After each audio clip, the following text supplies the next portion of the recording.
Welcome. This is a recorded session of the Post-Quantum Cryptography Conference of the PKI Consortium, which took place in Kuala Lumpur, Malaysia. This conference is made possible through the support of the PKI Consortium Post-Quantum Cryptography Working Group and our sponsors SSL.com, Entrust, Keyfactor, HID, and Crypto4A. And with exceptional organizational support from SSL.com, Keyfactor, Logius, POS Digicert, Baker Tilly, MSC Trustgate, and Digitoris. Join the discussion. Join the PKI Consortium. Go to pkic.org/join. I would like to welcome our first keynote speaker. Yes. And that is the Deputy Secretary General of the Ministry of Digital. Welcome. We're very honored to have here Tuan Siva of the ministry, which plays a really important role into the transition and preparing Malaysia for post-quantum cryptography. As we have seen also at our prior conferences where we had speakers from the United States government and from the European Union, from Germany, the Netherlands, and Belgium, and the UK. Also here, we're very pleased and honored to have the government of Malaysia joining us to tell their story and vision on the transition and their vision of post-quantum cryptography in Malaysia. Okay, welcome. Welcome to Tuan Siva.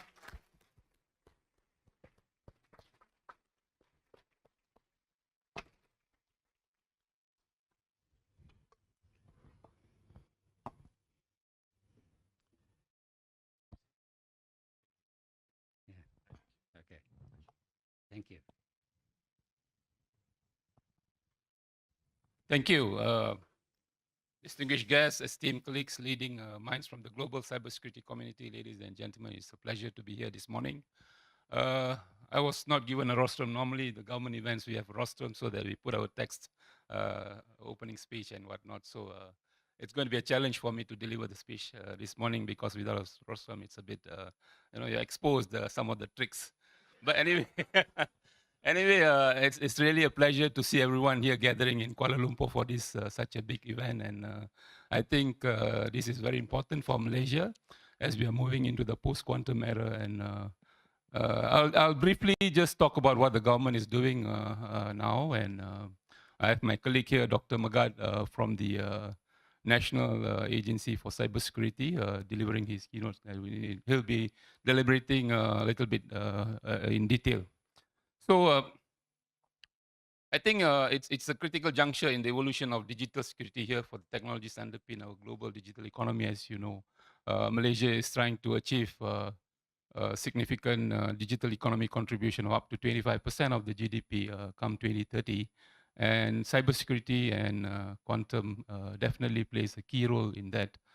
As far as quantum is concerned, I think our lead agency, NACSA, is doing the much needed effort, which is ongoing now. And Ministry of Digital, which was established about 2 years ago, is also been assigned and tasked to develop the quantum technology policy for Malaysia. This is where we are today.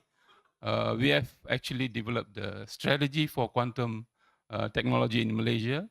And the policy, the full policy will be delivered sometime in the first quarter of next year for us to take the country through the evolution of quantum and how we can maximize in the potential of the quantum technology to ensure that we benefit for it in Malaysia.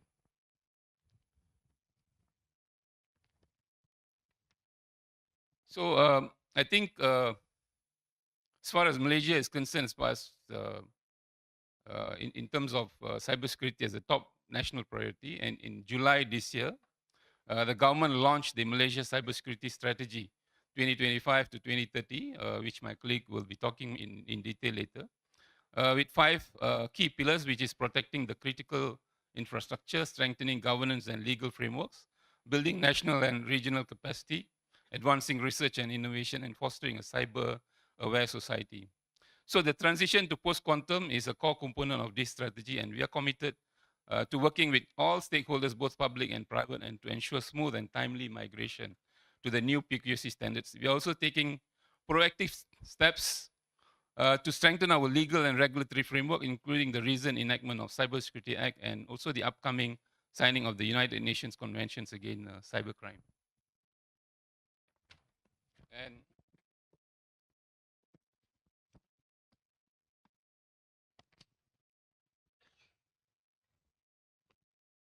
And I think we also understand that the true digital sovereignty requires not only the adoption of international standards, but the development of indigenous capabilities. And I'm proud to announce that in October 2024, the government has approved the establishment of the Malaysian Cryptology Technology and Management Center, where this center will be led by NACSA and based at the University Putra, Malaysia, to serve as the national hub for the cryptographic research and development.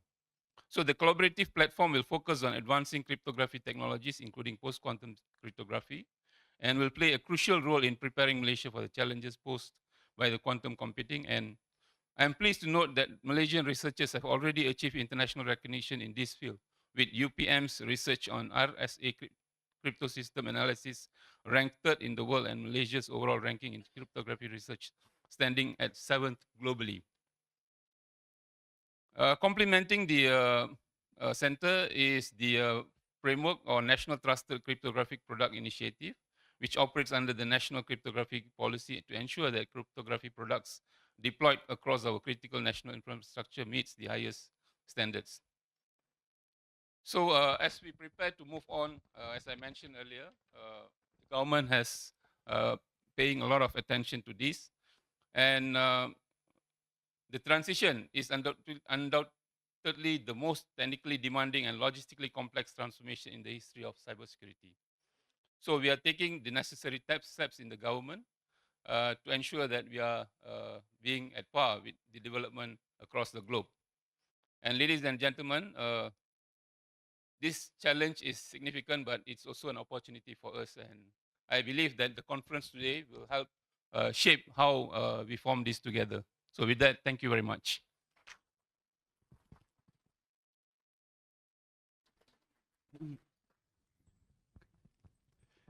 Thank you very much for that insight into the view of the Malaysian government.